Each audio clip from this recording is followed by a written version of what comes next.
Путин для Рамзана сделал больше, чем его родной отец, все родственники и весь чеченский народ. Путин при родном отце он влачил так бы жалкое, бедное существование, о чем он все время по телевидению и говорит. А сегодня при приемном отце Путине он стал самым богатым человеком в России. Самым богатым человеком. Я не оговорился, я имею в виду, исчисляя миллиарды. Да, кто-то там по Форбсу, кто-то больше, кто-то меньше, но Рамзан в любое время может вынудить любого российского миллиардера выплатить ему столько, сколько ему надо. Причем он это и делает.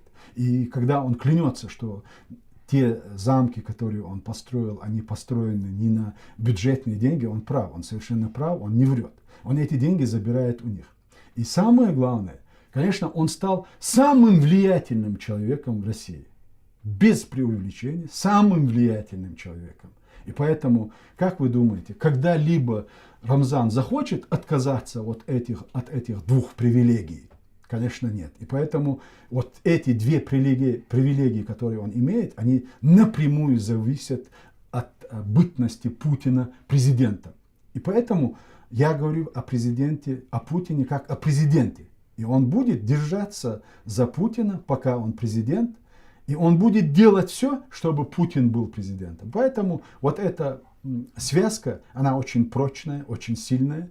И я не вижу, что сегодня нет в России тех сил, которые могли бы их как бы рассорить.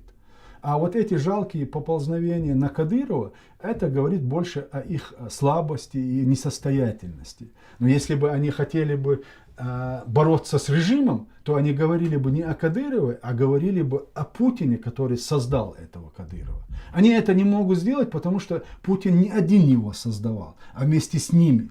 И вот такая у них сегодня дилемма. Я считаю, что и думаю, что это впустую, то, что они сегодня затеяли.